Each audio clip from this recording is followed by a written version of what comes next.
Dollar. Dirt and money, no soul. Had to go and get it, ain't no time to kick it. Got a stack of flip for my foes. Dollar. Please tell me you can hear me. Don't turn your back and don't neglect me. Just let me know if you need me. Dollar. Let me watch out for my partners. Keep my money long, get my team strong. Let me run away from my problems. Yup, what's good, original crew, man? We are back. Right, Mango, the most evil middle schoolers in South Korea that got away with murder. That's a crazy title, ain't it? Very much so. Hey, man, we ain't gonna hold you. Make sure you check out the links in the description box. Down below. You already know where to go. If you want to first support, all you gotta do is check out down below. Also, if you enjoyed today's visuals, Liking it with a thumbs up. middle schoolers at that. What's this, a little gang? I can see it, dog. What about you? I'm not past these little kids. Let's check it out, y'all. Let's go. Bada bing, bada boom. Let's talk about the events of March 29th, 2020. This takes place in South Korea almost exactly like 3 years ago at this point. It's a little bit past midnight, and there are 8... Hold on, March 29th, 2020? Yeah, 2020. No. That's the height of the demic. That's when around the time we shut down. Around the time I lost my job. I feel you. South Korea. The demic is at an all-time high. People losing lives like crazy. Okay. Almost exactly like 3 years ago at this point. It's a little bit past midnight, and there are 8 teenagers they're barely teenagers. They're 13 years old. Most of them are. So imagine 8 13-year-olds just booking it, running for their lives in South Korea. Like, you know when you run so fast, your heart starts to pump out of your chest? You feel like you can hear your heartbeat in your ears? That's how fast these kids were running. They're literally running for their life. That's how desperate they are. Whenever they think, okay, surely we're safe now, they would turn around and they would see another one of their friends had been thrown onto the ground, taken down. It started with 8. Then there were 7. Then there were 6, 5, 4, 3. It seemed like the city of Daejeon, which is where they were in, it's the 5th largest city in South Korea. It's so big. It's so populated. But not a single person wanted to help them while they're desperately running for their lives. Where are they running? On the street? Yeah. They run like their lives depend on it because maybe it does. One of the girls, Pora, 13 years old, she could feel her legs starting to give out. There was like shooting pains going up each of them. Every step she took, it felt like someone was shooting her up the palm of her foot. She thought, you know what? Fine. I can't do this anymore. I'm just going to let him catch me. I'm going to let this guy who's chasing me down catch me because whatever he's got in store for me has got to be less painful than what I'm experiencing right now. So she slows down. She puts her hands on her knees and she's panting. She's trying to catch her breath, okay? And he comes up behind her. She looks up and says, oh God, that was really, really tough. She let out a little smirk. She was thrown onto the ground, handcuffed, and placed under arrest. In today's case, these 8 13-year-olds, these 8 teenagers, they are not the prey being chased down by a big bad predator. They are the predators. These 8 kids had just murdered a delivery driver in cold blood. The infuriating part is they're going to get away with it.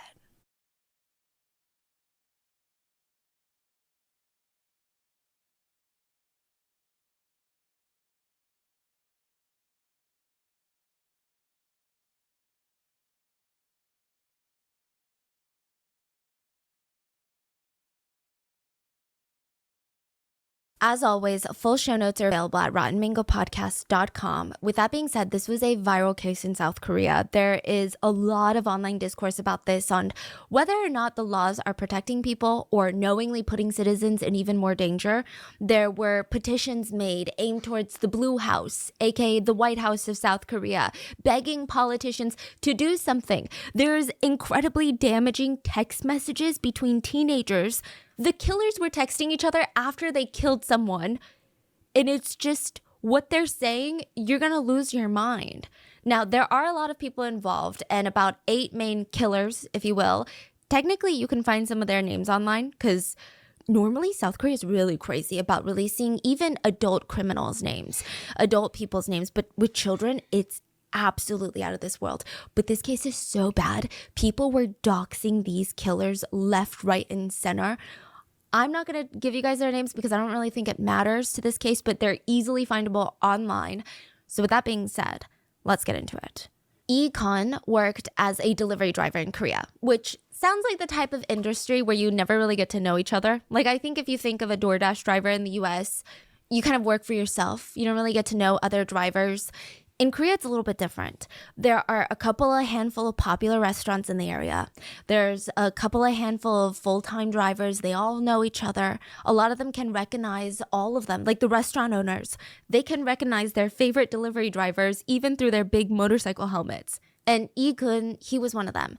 He was just always very polite, hardworking, like very detail-oriented. And a lot of these restaurant owners are thinking, it's really hard to find these traits in an 18-year-old boy these days.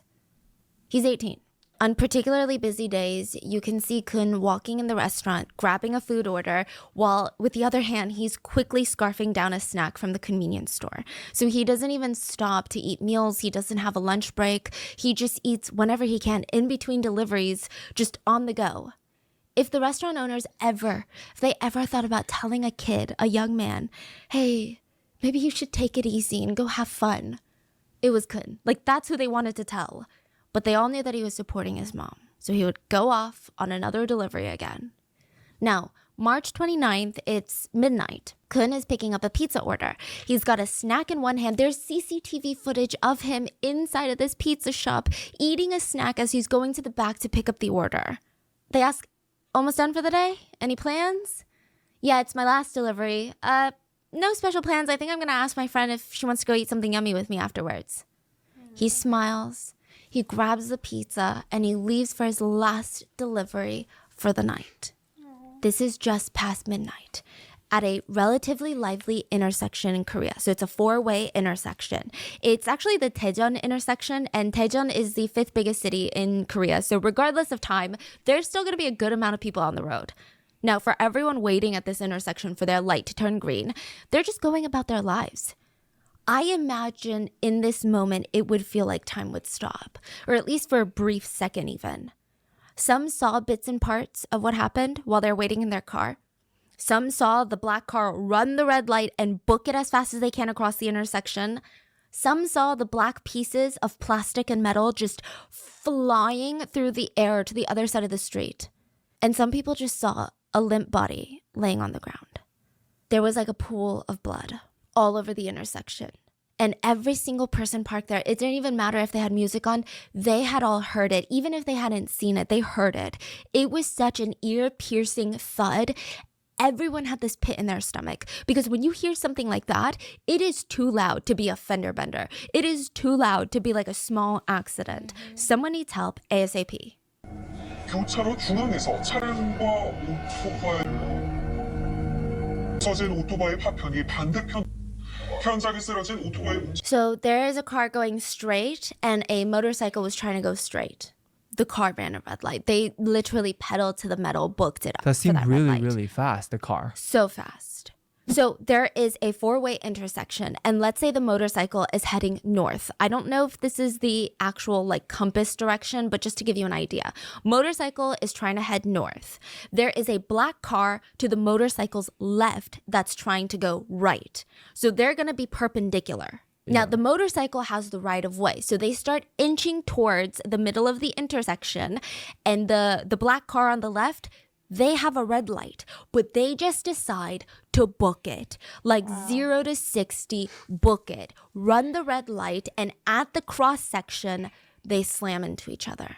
And you just see motorcycle parts, tires flying in the air. A lot of people see a limp body just on the side of the road. And just to give you an idea of how bad it is, emergency services, let me explain it the way that they did, because they know what these motorcycles looks like. They know what these accidents look like. They say you take one look at this motorcycle, and they thought to themselves, it would be a miracle if the driver survived. There are tires apart all over the street. There are black plastic chunks. I mean, to give you an idea, you all know what a motorcycle looks like. There's like the thick, bulky, plasticky parts that make up the front, the seats. Even under the seats, there's like little layers of plastic. But underneath, it's almost like a rudimentary bike. The motorcycle they found on the street that day, it had been basically obliterated upon impact. All the plastic had basically blown off and the bike was bare. It looked more like a bicycle than a motorcycle. This is what this version of a motorcycle is supposed to look like and this is what it looks after. Shit. And there was just so much blood everywhere. Paramedics, they rushed to the only body at the scene. By the way, the black car Just kept going. Didn't even stop for a second, right? No. So the paramedics rushed to the only body at the scene, the only vehicle at the scene, and they start performing CPR. It looked like a young male. There was no sign of a pulse. They couldn't hear any breathing. They rushed him to the hospital, but as they were lifting him onto the stretcher, one of the emergency responders said, I think we all knew because his body felt broken inside and out. Like every part of him felt crushed and broken. They rushed him to the nearest hospital where the doctors looked at the clock and they called the time of death. This man's name was Lee Kun. He had lived exactly 18 years and 97 days before he had been killed. I don't want to say to even call him a man because that sounds like he's not man enough, and that's not what I'm insinuating, but this is basically a child still. They had just turned 18. Kun's family members, they were alerted, and his mom rushes to the hospital. She said that she just remembers thinking, please don't let it be my son. Please don't let it be my son. Please let it be my mistake. And she sees this boy laying there, and his lips are so pale. His body is so cold, and there was no denying it anymore. This was definitely her son. There was nothing she could do in this moment. She said, what am I supposed to do? She tried to be a mom. So she sat down. She held his hand. She tried to close his eyes. So his eyes wouldn't close. It said that Kun had died so suddenly that there was no time for him to close his eyes. And since they hadn't been closed by the paramedics or any of the bystanders there, rigor mortis had set in and his eyelids were now too stiff to stay closed. So every time she tried to close his eyelids, they would pop back open, and then she just kept trying. She said that she wasn't going to leave until he closed his eyes, until she put her baby to rest one last time. She talked to him. And she said, it's okay. Kun, it's okay. Oma is here now. It's okay. It's okay to close your eyes. And I'm not sure if this is customary in other cultures, but for Koreans, growing up, whenever you hurt yourself or get a little bit of like a boo-boo, like you fall down at the park and you get a scrape on your knee, I just remember my mom would blow on the wounds. Do you guys do that in China? Yeah. Yeah, I'm so. sure medically it does nothing to help the healing, but they just go, like, 괜찮아, 엄마, like, 엄마 손은 약손, which means mommy's hands are medicine hands, and they blow on your wounds. And I remember it helped me feel so much better when I was a kid, so maybe it does work mentally. Kun's mom spent an hour just blowing on his wounds and scars. And I think it was slowly dawning on her that she was never going to have another photo to put into his photo albums.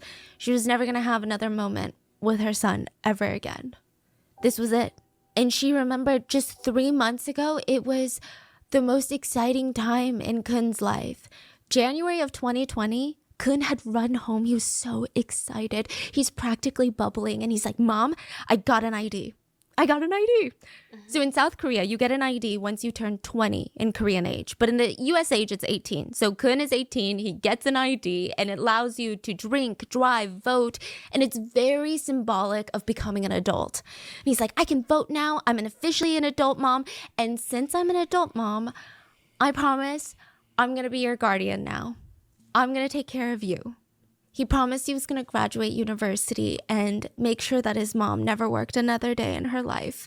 He promised to take her on vacations. And one day he was like, I'm going to buy you whatever you want. I'm going to buy you all the most delicious meats. Like, you're never going to have to stress about anything ever again because you got me. So I'm going to take care of you. And these were not just empty words, fleeting words of a teenager. Kun got a job as a delivery driver to help his family pay for his college tuition and to help with the bills.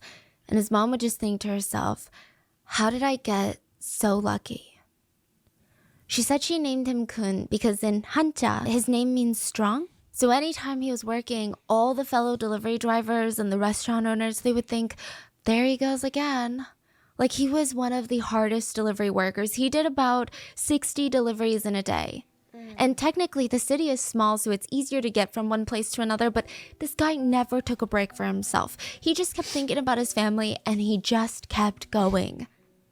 And it just broke her heart knowing that now she is holding his cold body in her arms one last time. After like an hour, finally his eyes close. And she promises her son, I'm going to take care of it. I'm not going to make you feel injustice when you're in heaven. She was determined to catch whoever did this to her son. And the problem was, catching them is the easy part. Punishing them would prove to be nearly impossible. So first, let's talk about the accident. This, like I said, is a four-way intersection, and Kun was headed straight. He had the right of way when a car on his left comes in, crashing into him from the side.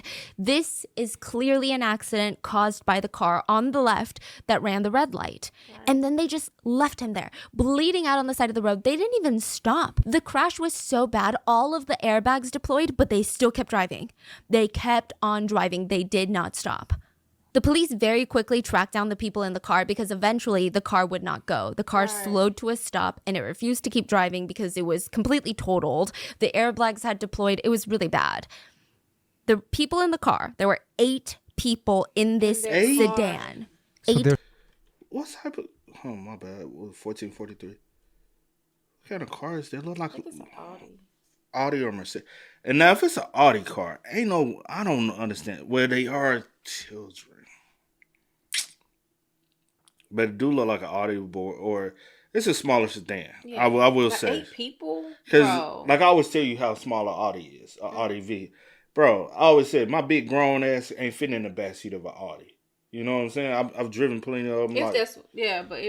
But 8 people, period, and But it kind of look like something else stuff. But it could be something else. I don't know. y'all are sitting like this. Some sitting in each other's laps. There's no way y'all should be crowded in a car like that. That's already dangerous in itself. Cause that car should only fit what? 5? Mm-hmm. 5. Probably 4. Because if it is an Audi 4, because of the tight back seat, maybe 5 you pushing it, but you add 3 more passengers. How? But And how old are you when you are able to drive in South Korea? There's 6. 13-year-olds How's that possible? So there's 6 people in the back. squeezing in the back? Yeah. They abandoned the car on the street because the car clearly looked like it had been a part of the deadly accident. It clearly wouldn't drive anymore. All of the airbags were out. And they get out on foot and start booking it. They run for their lives. But ultimately, they were arrested.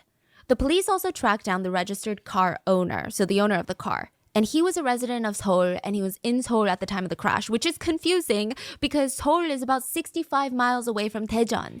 So why is your car in Daejeon? Like, do you know any of the people that were in the car?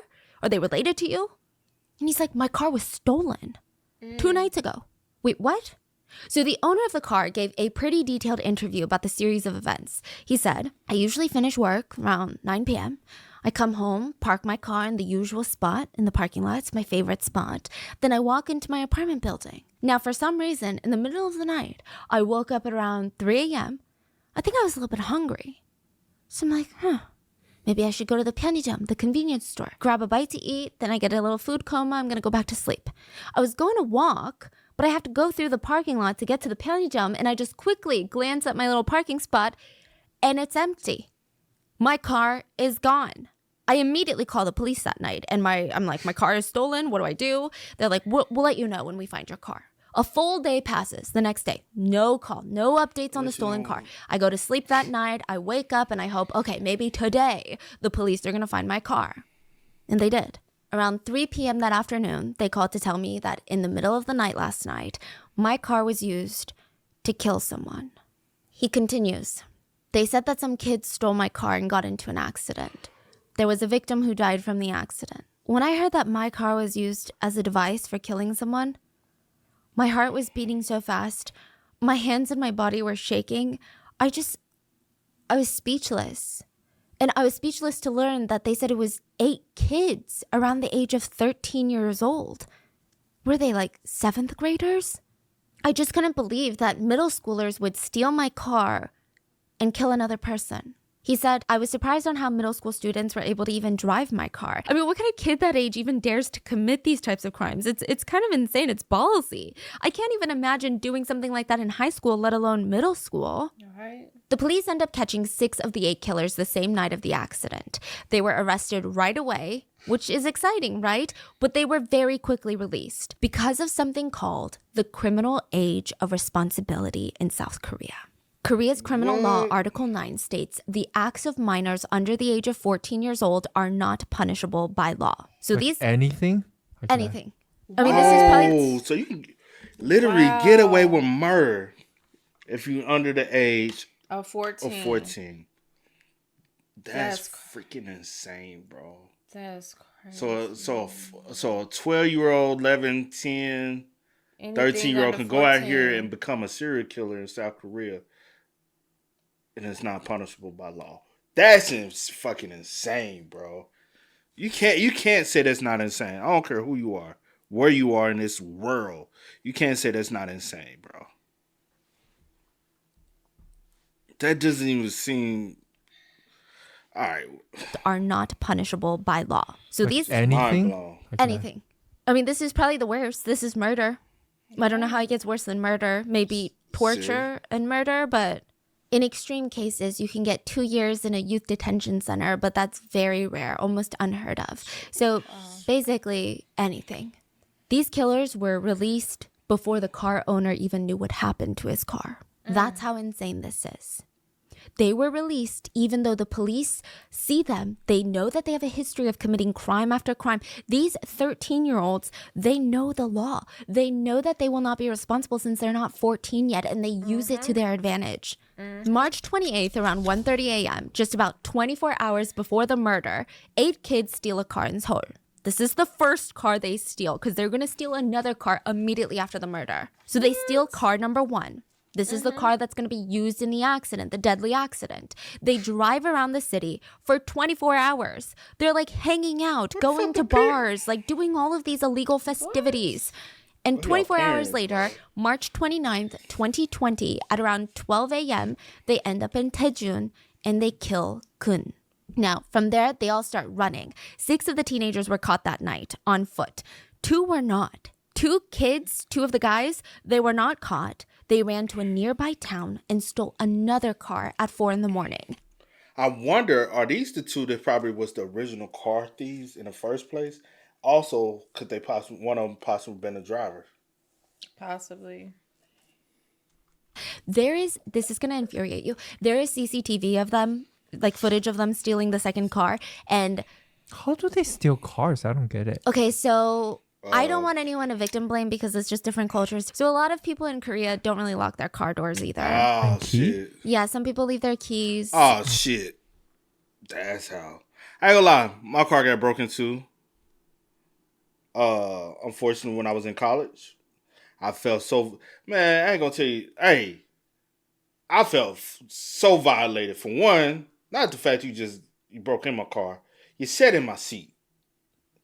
And I know you was in my car long enough because I smelled the cigarette smoke. Mm-hmm. I said, either you smoked in this or you just smell like smoke so bad where now my car smells like... I said, bro, I don't even smoke, my bro.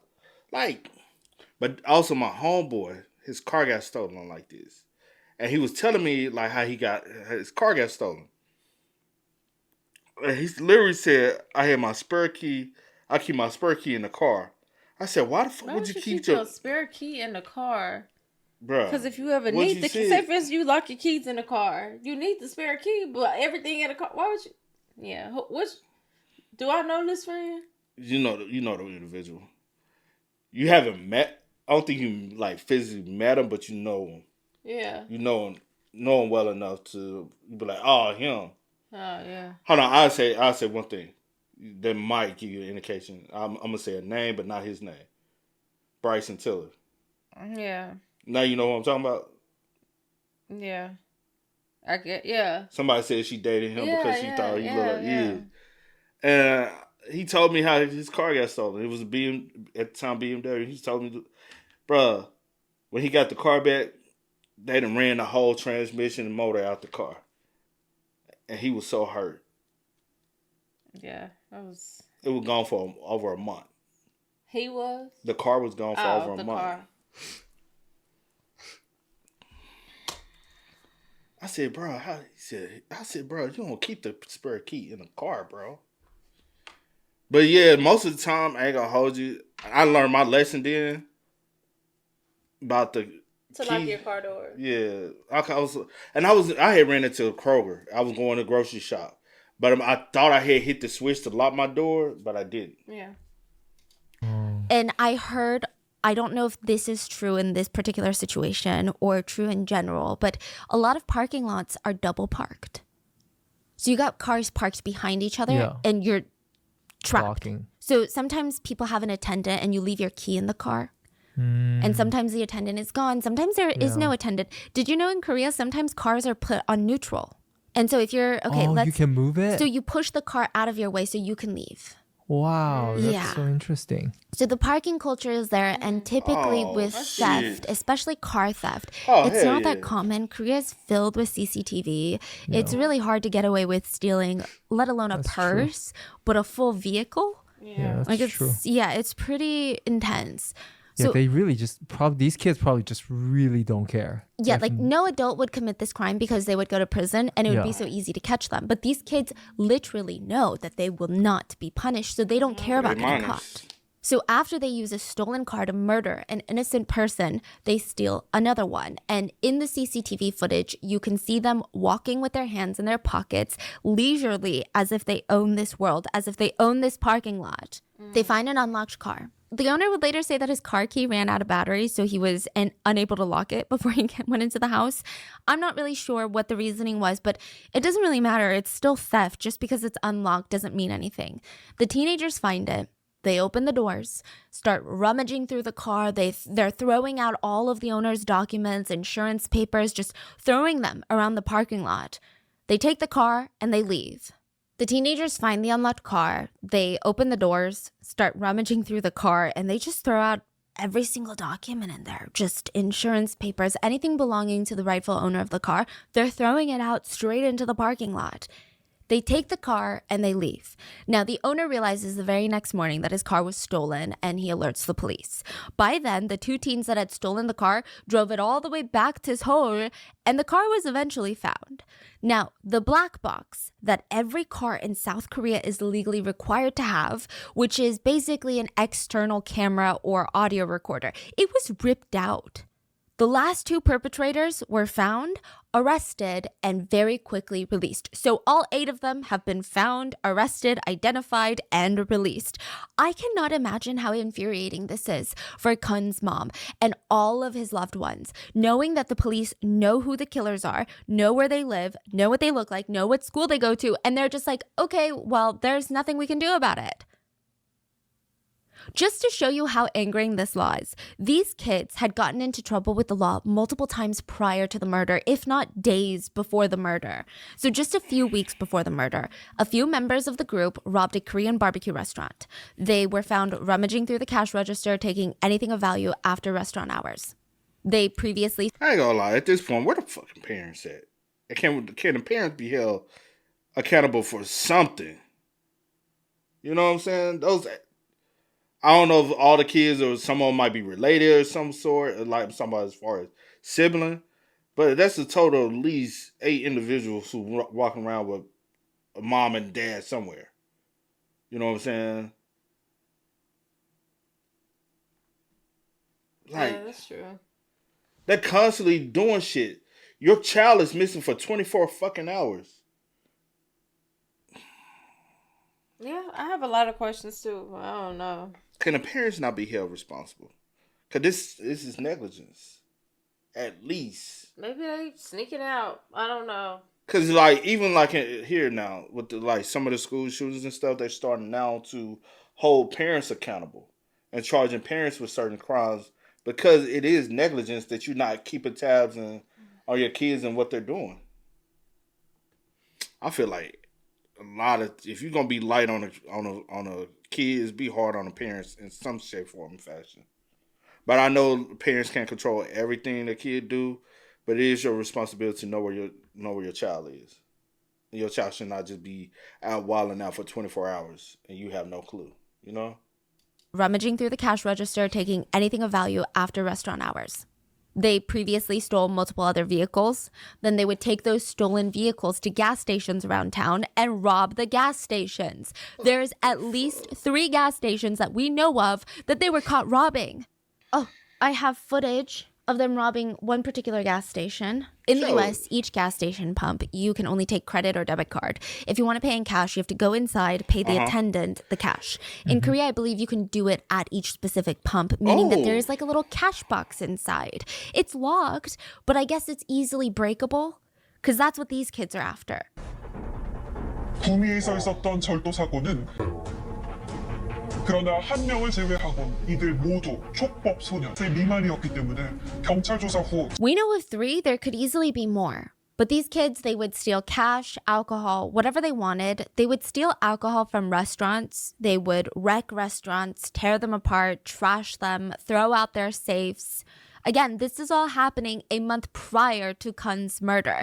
And these idiots are not criminal masterminds. They were basically caught each and every single time. There's literal CCTV of them stealing the cash box inside of the gas station stall. They even have pictures of them posing on stolen cars. So they would steal a car and post a picture on social media of them and this stolen car, but they would keep the license plate number. Like, that's how ballsy they are. They're smoking cigarettes, sitting on the hood of this car, pretending like they're in some sort of music video, and it's just bizarre. They truly do not care about getting caught.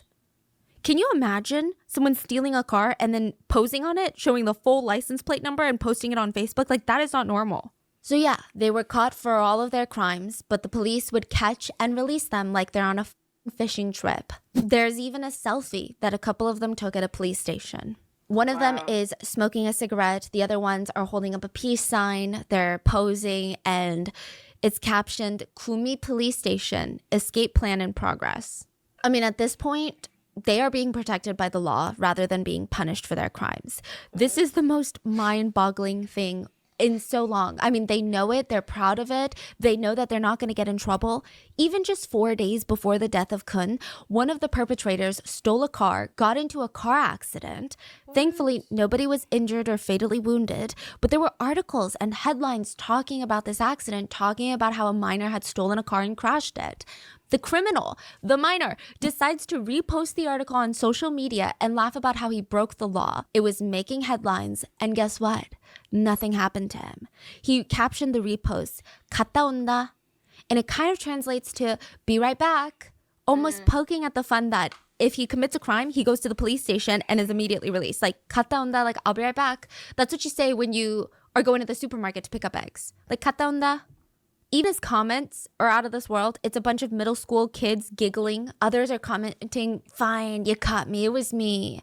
Some are laughing like, oh my God, this is crazy, LOL. You're a star, a star. LOL, you're so popular. This is so funny. You're just out here filming your own Fast and the Furious. He even responded to that comment saying, Fast and Furious? Yeah, I hit like 125 miles per hour. And again, if you've been to Seoul, it's like LA, it's like New York. Have you ever really thought about hitting 125, not even on a freeway? I mean, even on a freeway, most times that's illegal. But in a city? 4 days later, Kun would be murdered. And even after a man is now dead, a son is now gone, the police let these kids go. Do these killers show remorse? Do they change? Because that's what the law is supposed to be for, right? The kids under 14 have no ability to critically think. So they need guidance to know what's right and what's wrong. And they're getting this guidance and learning from literally murdering someone. So one of the perpetrators posts on social media, after today's accident where someone died, I will never drive another car again. I don't even know how to feel about that.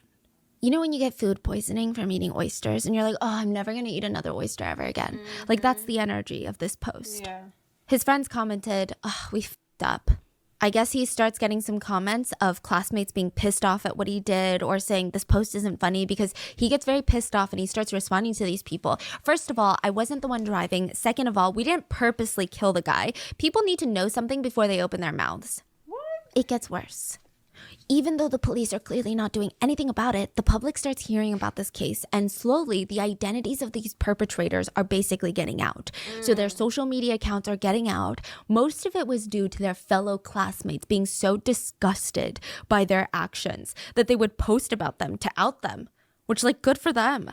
After the murder, some of the teens were actively posting on social media showing zero remorse. One posted a selfie and said, "Please wait for me if I go to jail." Another one said, "One selfie before I go to jail." Another wrote, "I'm going to go." Boy, you see how little like, Especially the second one. that's what I'm talking about. Hold on. Another one.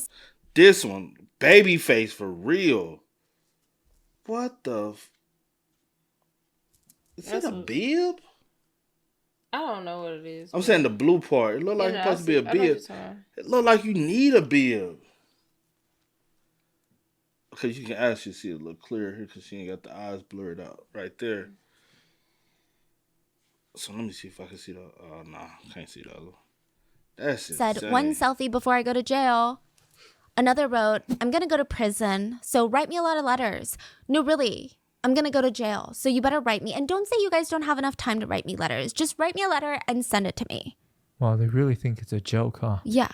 Another one wrote, "Please write me letters. Let's all be healthy and see you guys after a month. Love you all, my friends." Heart emoji. Wow. A few of the other perpetrators were outed because they had incredibly despicable conversations with fellow students. One perpetrator texted her friend, "I killed someone. In Daejeon, I got into an accident and a man died." The friend responded, question mark? "What are you rambling about? Are you being serious right now?" "Yep." They said, "Yup." "Where are you?" "Right now? Home. At the Daejeon intersection, I got into a car accident. We were all taken into the police station minus the girls." The friend that the perpetrator was texting ended up screenshotting these texts and posting it on social media because they said they were disgusted at the perpetrator's lack of remorse. I mean, even the yup, like just all of it. It was so gross. The way they even conversed about what happened was so disrespectful. Like, it's not about you. When the perpetrator found out, they texted this friend back saying, "Hey, you R-word. Your friend is on the news and you're sharing our text saying it's crazy, huh? This is really not normal. It is crazy. Like, you are crazy." "Sorry.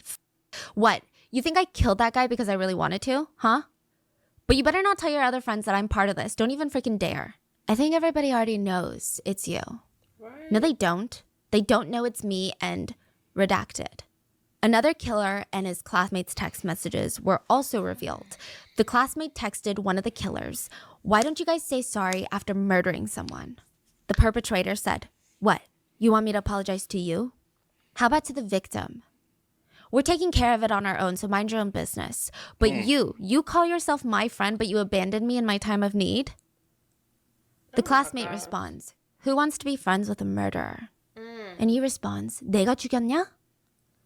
And I wish you spoke Korean right now, honey, because, okay, for those of you who speak Korean, you're going to understand just that phrase itself. But for those that don't speak Korean, I'm going to try to break it down as best as possible. Now, it does loosely translates to, "Did I kill him?" But it's not that simple. So there's at least 3 ways of saying, "Did I kill him?" in Korean. The most proper way is 내가 죽였다고요? Which is honorifics. Maybe the proper way if a police officer was like, "Oh, you killed him," then I'd be like, "Oh, sir, like, are you asking if I killed them?" That's kind of how you're doing it. Then you have the non-honorific way of saying it, which is 내가 죽였어? Which is comparable to "Did I kill him?" So when you read that in Korean through text message, you could read it as, "Did I kill him? Did I kill him? Wait, did I kill him? Did I kill him?" So there's a variety of ways to interpret it. But when you write it with 냐 at the end, 내가 죽였냐, there is no other tone than, "What? Did I kill him?" That is the only way it's read in Korean. Like, no one can say that as like, "내가 죽였냐?" Like, it doesn't work. It's 내가 죽였냐? That's the only way. So the fact that he's typing it like this, even after murdering someone, like someone is dead, it is so Telling. His classmate responds, even if you weren't able to fully mature in your head, shouldn't you be able to think with your so-called brain? But I almost died too. You really crossed the line. Forget friendship. Friendship aside, you crossed the line. Yes, that is why I'm taking time to reflect. I hope you regret what you did.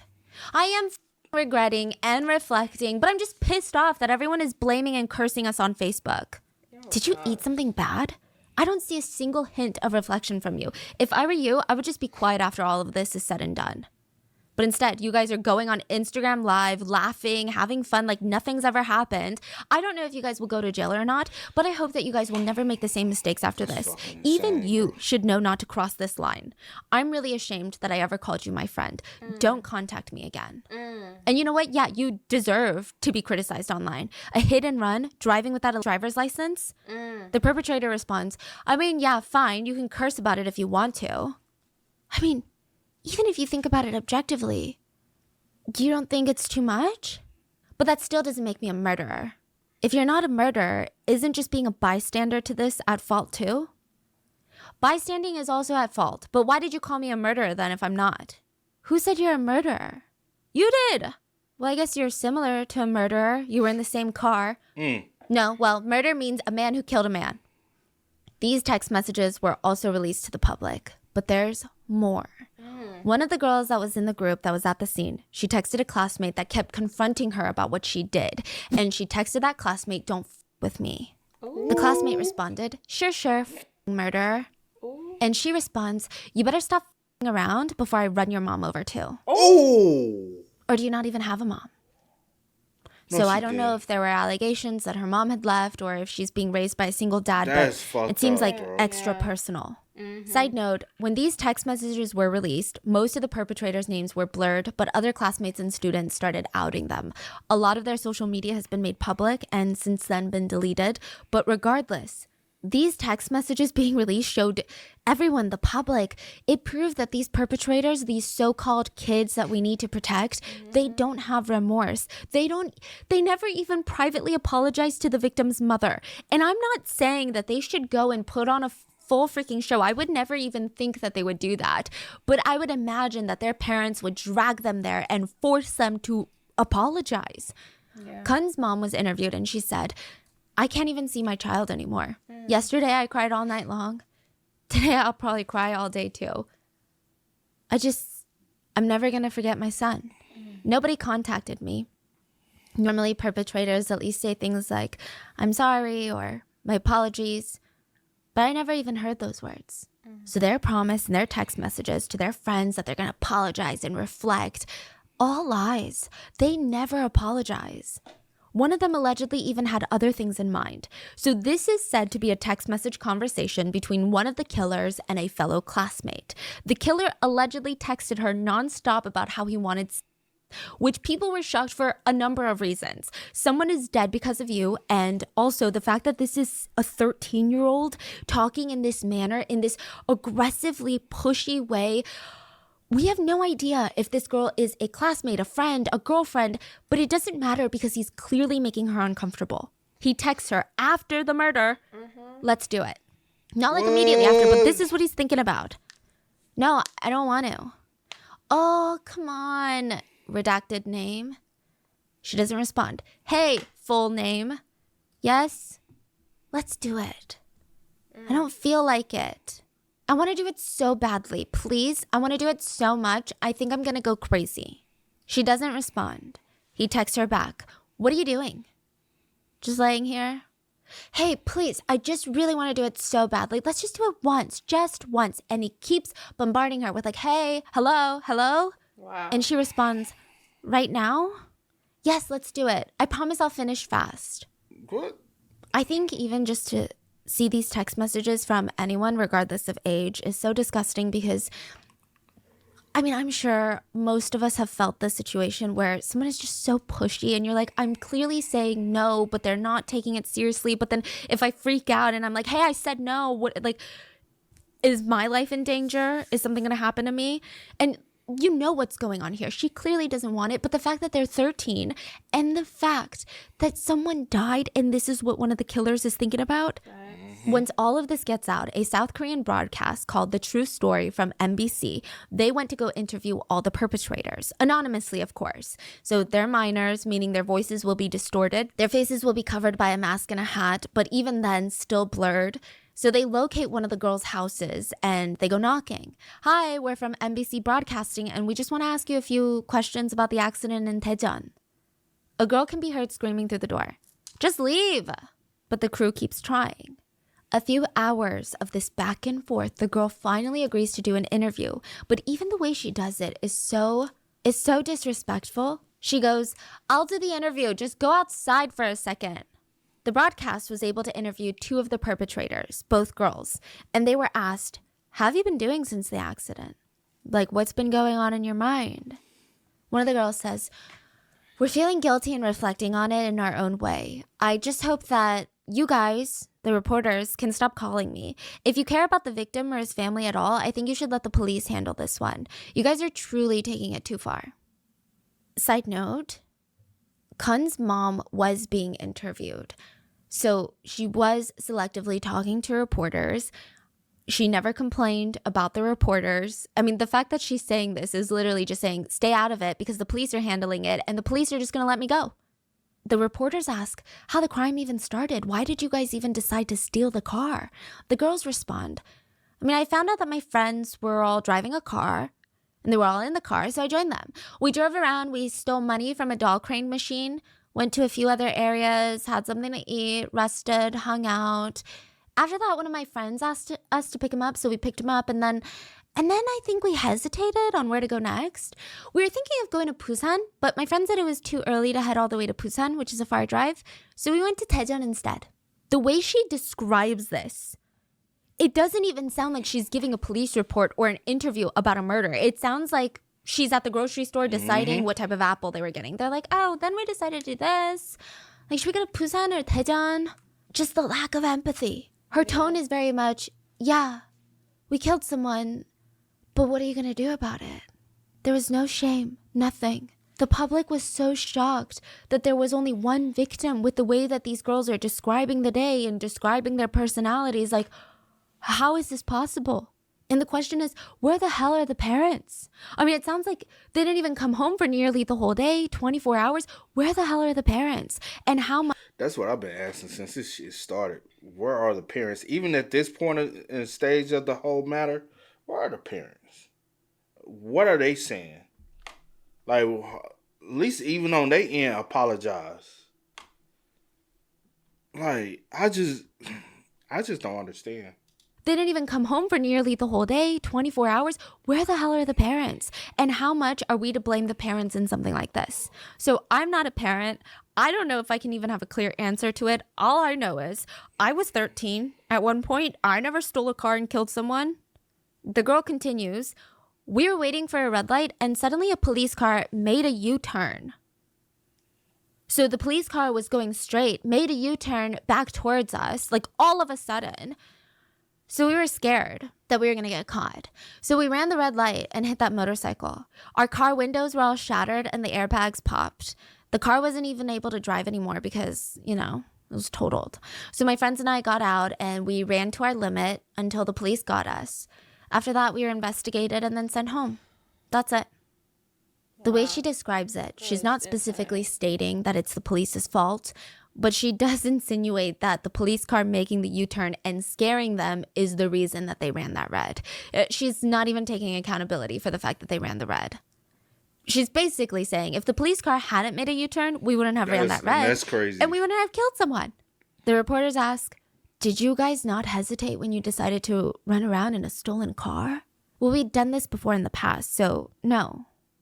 She casually says this, as if stealing cars and driving illegally without a license is a fun little hobby, as mundane as crocheting. I'm honestly surprised the reporters are at least trying to hide their disgust. They ask, but you guys at least know that what you did was very illegal, right? Yeah, but you kept going. Why?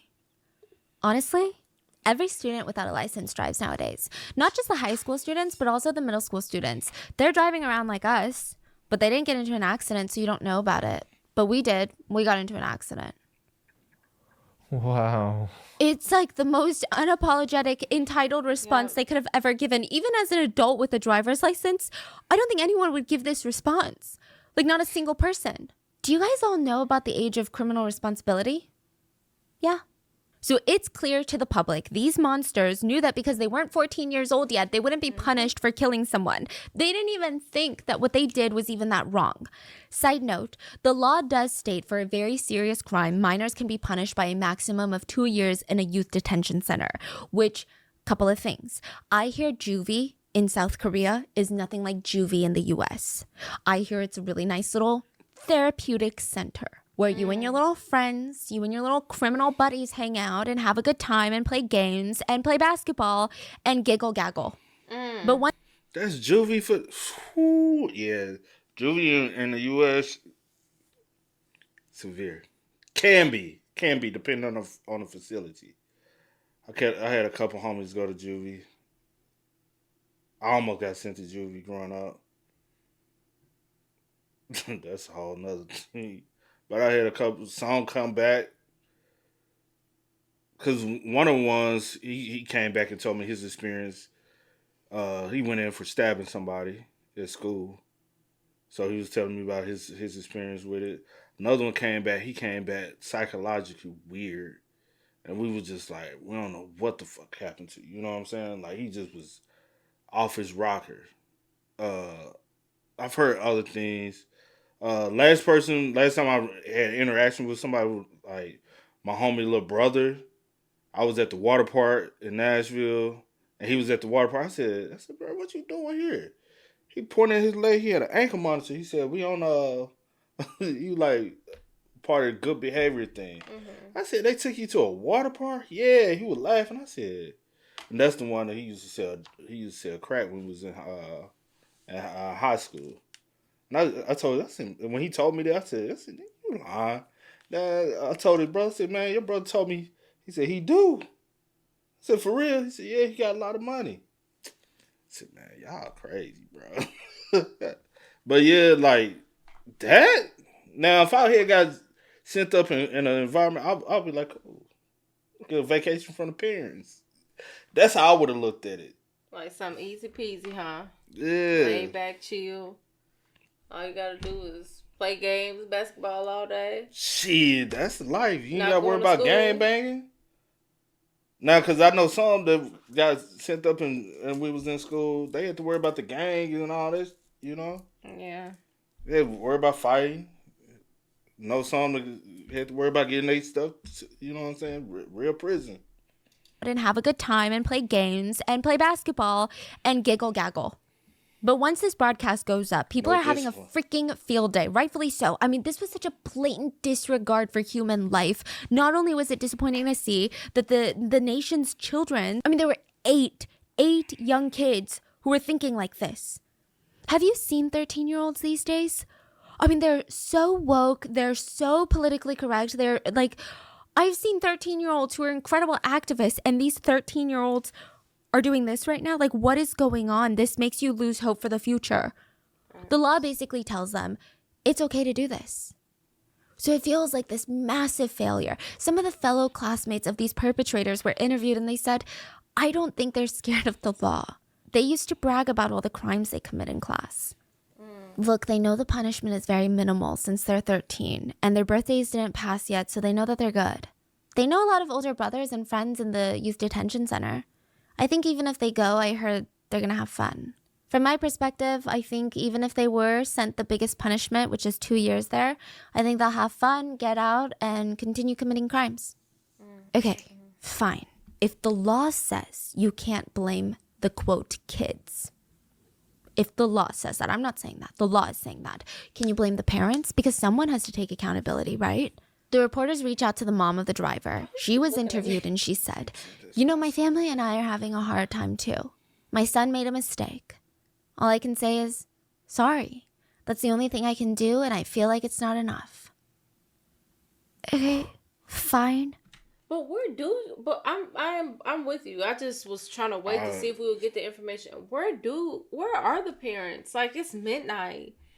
y'all out all Bro, times they've been out for 24 hours. I'm like, are these kids sneaking out of the house? But for 24 hours, that ain't sneaking. At this point, it's not like I'm saying, but are you sneaking? And then when the parents wake up, you're not there. And then when you finally get home, or whatever the case may be, are they disciplined? Are they doing anything? Or are they just kind of like? Do they even care? Honestly, the way their attitude and mentality is, no, they don't care. They probably talking crazy to their parents. Who knows? Because they have disregard for everyone else, which is sad. And I feel like it's not enough. Okay, fine. Yeah, it's not enough. Here's another thing. The public, we're not emotional idiots. You don't think that we don't know that a perpetrator's family can also be suffering after a crime, but why would you even mention it? It is so gross. I feel like that kind of thinking gives me. Like me. This is what your kids grew up around, and look what they've become. Also, what do you mean you feel like it's not enough? Why don't you get your son to do something then, to apologize to the victim's mom? Like, there's so many more things that you could do. Reporters found another perpetrator's dad who was willing to talk, and he just told everyone that his son is reflecting on his actions. And the reporter said, from what we know, this is not the first crime that your son has committed. Yeah, he's committed a few crimes. The police said it was like 21 crimes. Wow. I can't handle him, okay? I just can't deal. Anyway, all I can say is I'm sorry. Damn. After hearing from the parents, the reporters went back to the two girls, the two perpetrators, and asked, after all that's been said and done, is there anything else that you want to say to the bereaved family? We're really sorry, but we didn't do it deliberately. It really was a mistake. The person who passed, they don't have any fault in this. Yeah, we know.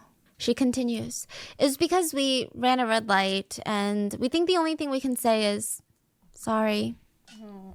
Okay, this is like a pet peeve of mine. This is an absolute pet peeve. But perpetrators who go on the stand, like even in the US, when killers go to court and they verbally say the victim had no fault in it, it drives me nuts. It drives me nuts. There's so many layers to it. First of all, even if they had fault in anything, you don't get to kill someone. Second of all, no. You are the problem. Right. Like, what are you saying? Why are you suddenly trying to be like an activist for the victim? Like, don't blame them. Nobody was blaming them. Nobody. So who do you guys think should hold the blame? The minors who committed the crime? The parents? Or maybe the problem is the existence of the law itself? So after this case goes viral, a lot of netizens were enraged. They are questioning why this law was even put into effect. A researcher from the Korea Institute of Criminology and Justice said, after the Korean War in 1953, 1950s was a different time. Kids were not as educated as they are today. Most kids weren't getting a strong education, and they were a little bit delayed mentally, physically, emotionally. So we put this law into effect that minors, and every age is classified. So minors under the age of 10 that commit a crime are called law-violating children. Nothing happens to them. Those between the ages of 10 and 14 are classified as law-breaching minors. Nothing happens to them. Then those between the ages of 14 and 19 are called the criminal youth, and something happens to them, but they're not treated like adults. They're still not treated as killers, even if they literally kill or assault someone. They still have their own little system that they go through, which is not as harsh as adult trials. But the biggest problem in Korea are not even the children that are between the ages of 14 and 19, because they still face some consequences to a degree. It seems the biggest problem are between the ages of 10 and 13, because they face no consequences. This law hasn't really been updated, reviewed, or changed since the 50s, but this researcher is saying kids are no longer the same. They're not the same as they were in the 50s. First of all, 13-year-olds back in the 50s, they had no idea this law existed. They didn't have social media to know about this law. They didn't really have news to know about other kids that were committing crimes and got away because of this law. They probably thought that they would be punished if they ever committed a crime. They probably thought that they would be charged as an adult if they committed a crime. The researcher also stated that minors in the 50s, their growth mentally and physically was a bit behind from minors now, because you don't have access to the foods that they have now. You don't have access to the education, the mental development, but also social media. I even see in the US like this conversation, and I don't know where I stand, and I don't really have an opinion about this, but people were saying 13-year-olds don't look like 13-year-olds from 20 years ago. Like, even the way 13-year-olds are dressing, talking, and wearing makeup is very different from 13-year-olds even when I was growing up.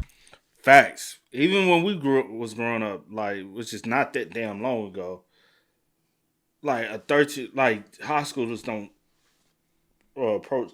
Like, because I was listening to the pod the other day, and they was talking about how prom has changed so much. Oh, man. Like, they prom is like they're getting married nowadays. Like, they're going out and spending what you would spend on a luxury wedding on a freaking prom now. Yeah. Prom back in the day, you were Gucci if your parent got you a limo. Or rented you a little drop top car. Yeah. That was the luxury of it. Girls was going to get simple dresses. Now is y'all going out here and getting dresses that are thousands of dollars. Girls bet how much you spend on your prom dress? Probably no more than $100. I don't even think it was. I remember going to get my suit. My suit was like 100. So we all know suits about you know what a suit range. Yeah. I think my dress was pretty. Yeah, it wasn't. It was pretty cheap. Yeah, like you didn't do all. Or pretty like, inexpensive, I should say. But yeah, like it wasn't about all of that. It was about the enjoyment I of. wore that little dress. I remember my little. It was a little purplish lavender looking. Like color. even dressing and styling, bro. Yeah. Like growing up, bro. Like you was happy to have some Nikes. Mm-hmm. Now you ain't get every pair of Jordans that dropped. You know what I'm saying? Which was already an expensive shoe. But you was like, I know what I grew up on. I was wearing Adidas shell toes, some Chuck Taylors, some 50 cc bucks shoes. Yeah. You had to get it how you is, and you had to dress it and be fresh. Man, I remember one time they was talking about getting my son. I mean, not my son. I was about to say, what son you got that I don't know about? My nephew. I don't know. That I look at like a little son of mine. But my nephew, they were talking about getting him some Gucci shoes. I know, a bell. But they were talking about the shoes too. I remember the bell. But they was talking about the shoes too. And I said, "What he want?" I said, "Bro, y'all gotta stop, cause also y'all spending money that y'all really ain't got, and the whole even the like kids go to school now flexing money. You ain't got like what are y'all doing? The whole environment system has changed, and it gets me to the fact of if they have access to all this nowadays, right? At a young age, what do they have to look forward to and work hard to obtain when they are adults? You know what I'm saying? If everything is handed to them now, they're gonna continue to want everything handed to them. Like they have to understand the value of working for something, right? You know what I'm saying? And that's another thing. Like trying to with my nephew, trying to instill something to him. Like you got to work for something. So they're saying, times are changing, and it's not to say it's for the better or for the worse. Laws need to be updated. Facts. According to the National Police Agency statistics, between 2015 and 2018, there were 28,000 cases of minors committing crimes. Among the 28,000 cases in South Korea, and this is just between the ages of 10 and 13, 10 and 13, 77% of these crimes were felonies. Theft, violence, assault, robbery, murder. Damn. This is not pickpocketing. You say 77%? Of those cases, 28,000 cases. That's like 20,000 cases. Yeah. A police officer even said, these teenagers know that they're not going to be severely punished by law. Even if they commit a serious crime. Well, there are times that these kids just outright tell me, I know I'm not going to be punished. There are some, quote, kids that went viral for having, quote, criminal records. There was one, and I say, quote, criminal records because it's not a criminal record. Like, it's there until they turn 14, and then it basically gets wiped. They're going to grow up to be adults, and no one will know. There was one kid who had over 77 crimes, not a single punishment. Just straight up told the cop, well, it's not like you can punish me anyway. An officer said, young offenders know that the police will let them go home after the investigation is over. They don't even worry about getting caught by the police anymore. Their biggest concern is to commit the crime before they get caught. So if they're stealing money, their biggest priority is to spend all that money before they're caught so we can't confiscate it. It's not about getting caught. Even if we contact their parents don't care. Even if they're in school and we contact the administrators, these types of kids are already considered too far gone. Nobody wants to help them. So even though politicians are staying firm on this law, and side note, there are a lot of politicians who promise to lower the age of criminal responsibility, meaning minors younger than 14 should be punished. That one of them is including President Yoon, the current president of South Korea. One of his campaign points before he was elected into office was to lower that age to 13. I don't know how it's going. He's saying that he has a whole team together to make effect of this law, but it seems like most politicians for years they use this as their little talking point, and once they're in that position of power, it is silent. It is crickets. That's a lot with all A lot of people don't like it. Why are they not changing? Some people think that, you know what it is? Honestly, I think it's like what happens in the US. Sometimes there is a good thing that could be good for everyone, but people don't like it because they just want to talk politics. So instead of being like, hey, we should lower the age of criminal responsibility, these two political sides, the conservatives and the Democrats, are like, well, let's talk about why these kids are committing crimes. It's because the education system. And then they're like, well, you are the one that blah, blah, blah, blah, blah. And then they're like, well, we think the education system should be blah, blah, blah, blah. And it's like, I feel like both parties just want the same thing, just lower the age. And then, I mean, I do see some points where it's like, yes, it does seem to be a deeper issue than just the law. How about just throw the whole policy away, though? The whole policy sounds like a bunch of bullshit to me. Throw the whole policy away, no matter who you are, at what age, depending on the crime, is how we see fit as far as punishment. Mm-hmm. Now, life, which I do agree with the like how the U.S. changed it where a minor can't get life, but also it's due to the behavior that you show while you're incarcerated. Yeah. So if you're constantly showing signs of aggression, you're still a danger to society, and we're gonna continue to hold you here. Yeah. So we're giving you the possibility to one day go back into society, even though you're a minor and you get a life sentence, but. You know what I mean? Yeah. I think, you know what I'm saying, when it comes down to punishment, even 9 and 10-year-olds go out here and commit murder, you know? Yeah.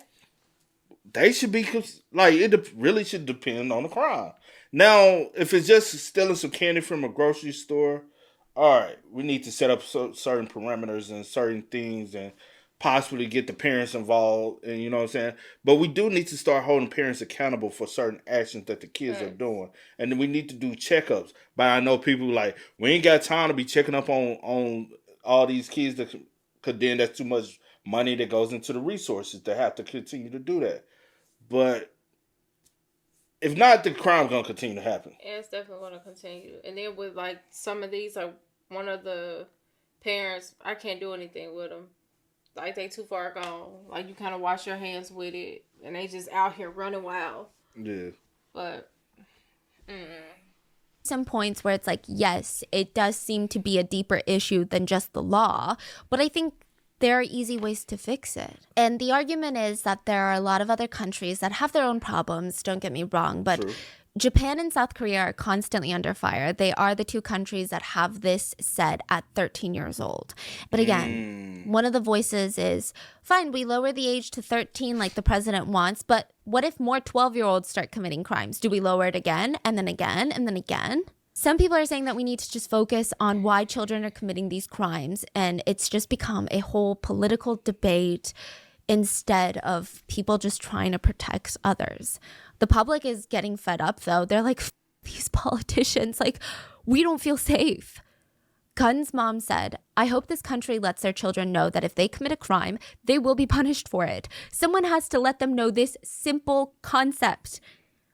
I think that's the only way you can even protect innocent children who are alive right now without any harm or hurt from the law-breaching minors. The public agrees. It was revealed that 7 of the 8 kids went back home with basically no consequences, no parole, nothing. The driver of the car, because it was pretty severe, was sent to a youth detention center. But again, it doesn't even compare to juvie. Yeah. I don't even think a minor would be sent to juvie for a crime like this in the US. It really doesn't seem like that bad of a place.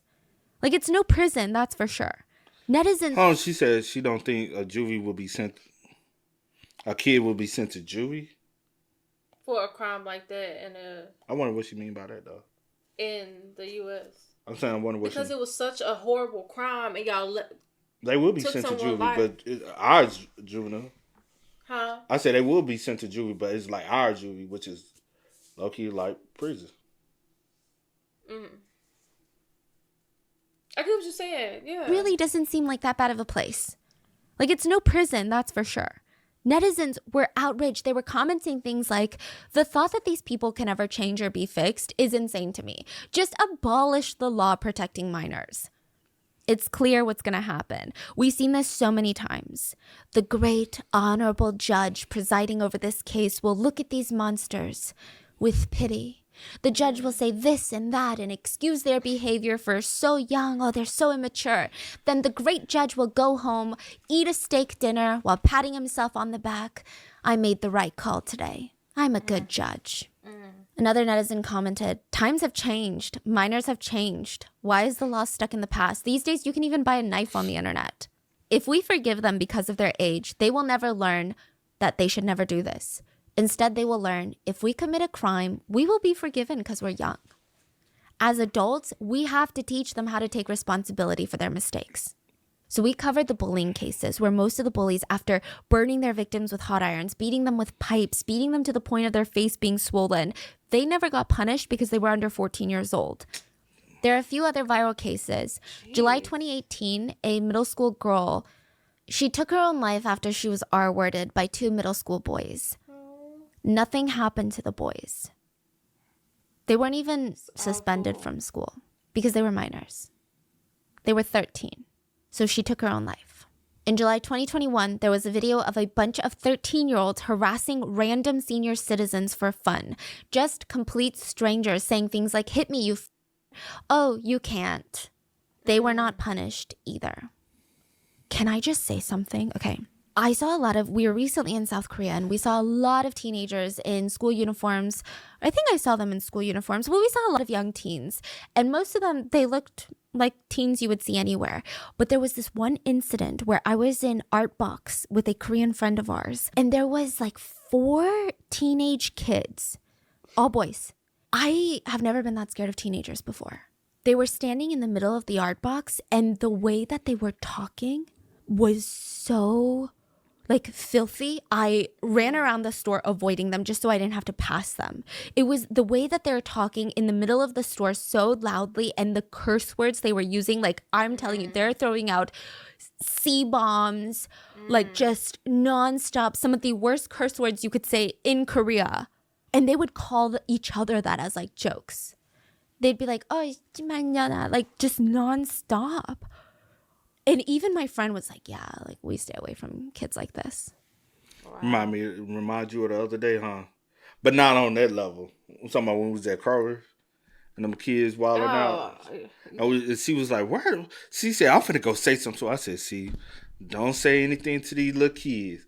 Cause then one of them gonna curse you out, and then I'm gonna have to step in and say nothing to him for real. And I'm gonna be whooping a little kid ass in the store. I know these kids are out of hand, and I realized that they are not in here with parents or anything. They just running wild in the neighborhood or whatever the case. But one of them passed us, like went through us on the aisle, and I like gave him like, they like that look your mama used to give you. I gave him that look, and he like put his head down. He was like, I was like, why are y'all acting like this in the store? And also, where the fuck y'all come from? Oh, that's what my mind went is. But when I seen them leave the store, because we did like see them leaving and cutting through the parking lot, they was going back towards like the neighborhoods back to the right. So, back to the right with the town, where the homes in the town hall. Okay. They was going back that way. Because I was like, but that's still a distance, though. Yeah, true. It's still a distance to go to because where the Kroger is. There is not like housing community right there. You have to like be coming from, you know what I'm saying? Yeah. It's not a grocery store that's like inside of like, y'all know how like you have a grocery store and you might have an apartment complex right behind it or a neighborhood right behind it. So it's like walking distance for like shoppers and stuff. No, like you gonna want to get in your car and drive to this spot.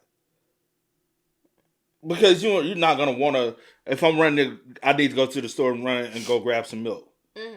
That milk going to be hot by the time you go make it home. So that's what I'm saying. Like, you don't want to just say, or your milk, or you need some meat. Your meat is not going to be, you know what I'm saying? By the time you walk home, it's going to be like a little Yeah. got a little heat to it. So I'm like, where are y'all coming from? It's not that, like, it's close, but not that close. Yeah.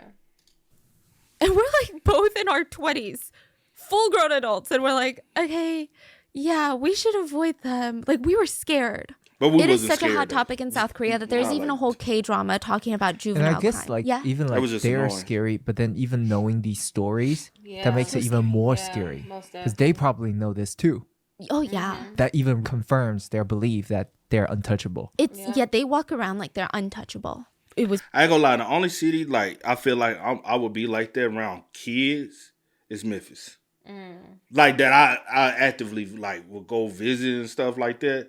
Like, Memphis, if I'm like, if I see some young mo, like, damn, bro. Especially if they in that really group. have no regards to no Especially if one. they in some groups. Oh. I'm like, all right, it's about half of these motherfuckers got guns on them, bro. All right, it's a certain way you got to move. That's how I feel like with Memphis. That's sad. Yeah. You know what I'm saying?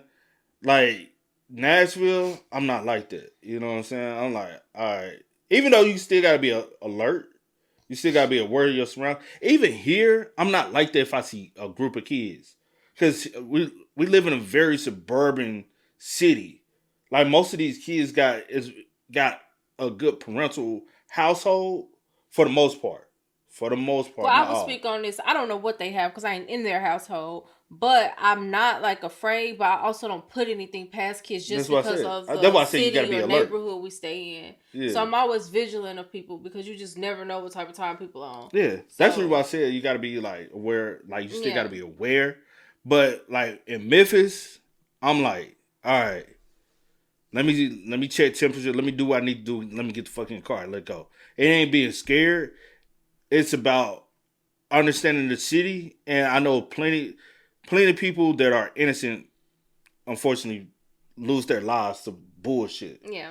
that has nothing to do with anything. Confirms their belief that they're untouchable. they walk around like they're untouchable. It was bizarre. And the fact that my Korean friend who was born and raised in Korea was like, yeah, we just stay away from them. I'm like, okay, that's weird. There is a K-drama called Juvenile Justice, and it's literally based off of juvenile crimes because it's getting that bad. The netizens came together to post a petition to the Blue House, aka the White House, and it read, "Please severely punish the teenagers who caused a deadly accident with a stolen car." More than 1 million people have signed the petition, which means the Blue House had to at least respond. But they disappointed most of the public because they stated that they will be looking into revising the law or like, let's think about it. They're just avoiding that conversation, but instead they're saying, okay, fine, we're going to change the fee to driving without a license. So side note, a lot of rental car companies were under a lot of fire during this case because they were known to rent out cars to minors. What? This kept coming up. So the Blue House said instead of fixing the law or do anything like the president promised during his whole campaign, during his whole election campaign, we're going to start fining rental car agencies more money. So we used to fine them $80 every time they were found to rent a car to a minor, but now we're going to start fining them $800. Still, that doesn't change Yeah. anything for the kids. Yeah, and Like, it doesn't change anything for anyone. Okay, this random rental car shop owner pays $800, but someone else dies. Like, I don't think that matters. Right. The No. $800, does that matter? The public was not satisfied. They wrote, "A country that guarantees the murderers human rights more than the victims." So the whole concern is that these kids are making mistakes, and when they grow up, they shouldn't have a criminal record.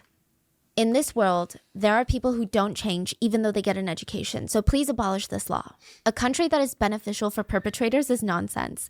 I feel so bad for the guy who passed away. But maybe we're just all idiots, okay?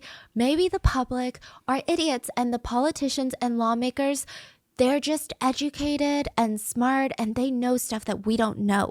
Maybe these kids have changed. Maybe they're going to be the next superstar activists of our generation. Maybe they use this incident to learn, grow, and become better. And they make sure that nobody else does what they did. A year or two after the crime, so very recently, reporters found out what the perpetrators were up to now. At least 3 of them were back to committing crimes. 3 of them assaulted younger middle school students and stole their money. Let's call one of the students Student A. He said he was 13 when he was forced to hand over his allowance to them. He didn't realize how serious it was about to get because, it kind of started like a joke. They were just smacking him around saying, hey, give me your money. Like a joke. But soon they started hitting him for real, punching him like they were in a deadly boxing match for their lives. They shot him with BB guns. They forced him to bring whatever gold he could find in the house. Student A said that he listened to them, and he did it because they're kind of famous in the nation for being killers, basically. So he was so scared to say no to them. You're kidding me. Yeah. They stole nearly $1,000, and one day Student A said, I don't have anything else. My family doesn't have anything more to give. They tied him up and beat him for 5 hours straight and burnt his wrist with a lighter. He still has the scars to prove it. Student A was unconscious near the end, and when they basically left him for dead, he realized he couldn't feel his legs. There was something severely wrong. He panicked. He couldn't even move properly. He told his parents what happened. He was rushed to the hospital. The family alerted the police, who, quote, opened an investigation. You know how they did it? They called the perpetrators and said, hey, we heard that you're beating up people. Can you come down to the office to give a statement? They didn't show up, and the police were like, not my problem. Wow. Guess why the perpetrators didn't show up? They're too busy waterboarding another student. Student B said that he was dragged into a sauna and assaulted by this group. He said that they jumped him, waterboarded him, splashed cold water all over him. They wrestled him, punched him in the face repeatedly. They were saying things like, God, I just want to punch you. You just look so punchable. 2 of Student B's teeth were knocked out. His hair was cut by the perpetrators. And he said they kept taunting him that his hair was dirty, so they had to shave it off. It was just for humiliation. Student B said that he was crying while they were cutting his hair. And they said to him, why are you crying? Wow. Do you need to be hit more? I don't know. Do you guys feel like the politicians are right? Because I don't feel like they changed. I don't think their time of reflection helped them grow into law-abiding citizens. And I cannot imagine a world where they are going to become positive contributing members to society. No. I done seen kids go to catch a case and start being monitored and stuff for way worse. Like, way worse, man. Like, I was being monitored for doing bullshit. Like, I wasn't a horrible kid. I was just a kid that got on your damn nerves. As a kid, I was getting sent to alternative school, getting kicked out of school for bullshit. Like, at a young age, I was just doing some adolescent things. Like, I used to overflow the bathroom toilets or get smart with the teachers and stuff like that, and I was getting kicked out of school. You said kids are getting monitored for way worse, or way less. My bad. Yeah. I meant way less things. Yeah. They're getting I was like, put that up. don't make sense. No. I meant way less. What they're doing, yeah, y'all gotta change the fucking. Have to, because they're not. But also, it's a country I'm not a part of. It's a country that I have no. So who am I? From the looks of it, 2 years later, y'all have not learned y'all lesson. Y'all still out here doing. But on some real spill, evil. Just from experience, acts. I already knew they weren't gonna change. I was really expecting more. Some little thugs out here really doing some stuff. Like your nephew caught a case for because they were threw a kid in the trash can. But it wasn't just because of that. I'm just saying, but, yeah. Sadly, yeah, and that's. But I'm just saying, like, it wasn't nowhere near nothing like this. Like, no. And again, I don't even know how long he's sent up for. He's in juvie, and I don't know for how long. But yeah. But he ain't did nothing near. And honestly, even with his situation, I don't know if he's changed. I don't know if he's gonna come home and be a better person. I don't know. You just have to see. You hope and pray he does, but you never know. He's okay, I guess, right now, because, I mean... You got no other choice. You have no other choice, but then you around other people that's in these same situations or even, like, worse. Yeah. Like, in here for worse things. Are these people a negative influence on you in this environment? Because some kids don't want to change. They like, I'm in here, I gotta do my little time. You know, they sometimes they brag about it. They think it's cute to be in these facilities and and they just go back out and do the same thing. Cause like even like when we was kids, like my stepbrother at the time, we probably were like a year or two apart. Yeah. And probably a year. We was like a year apart. and he was doing wild shit. And then his dad was like, "Bro, I'm done. I can't." Yeah. They sent him to Job Corps. Out of everybody I've ever heard to go to get sent to Job Corps, I've never heard somebody getting kicked out of Job Corps. Yeah. Have you?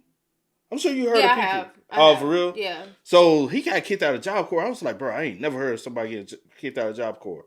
Sent him to live with his auntie in Atlanta. He's still a minor at the time. Yeah. Runs away. He's living off in the street. Ass didn't sit down until he gets shot in the head. Yeah.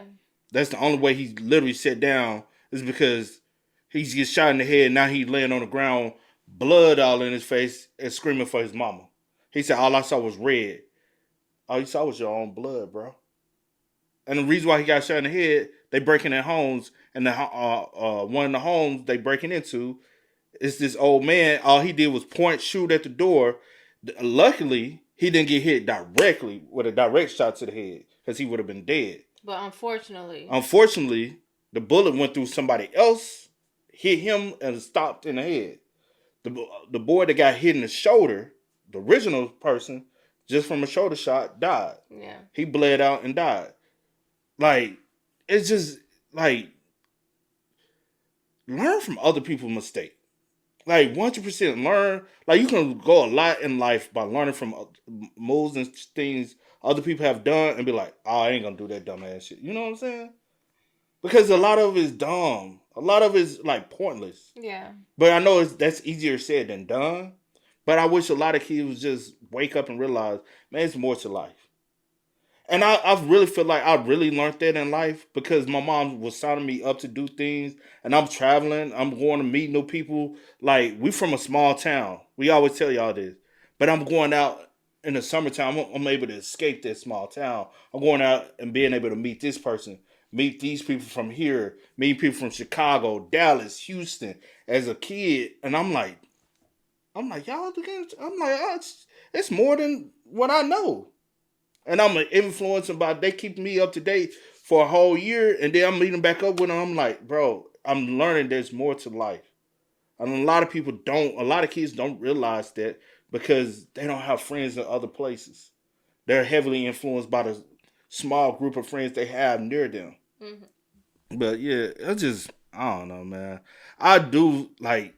You would have hoped in this situation, though, that they learned their lesson because y'all took a life, but then just the way that y'all acted after the fact, like, really, like, whatever, yeah, you know, someone. But with the law, I knew that. And then with the law, they definitely like, oh, we definitely about to do us. Like, we about to be out here doing everything. You know what I'm saying? What you said. Have to take advantage of it. Like, nothing's going to happen.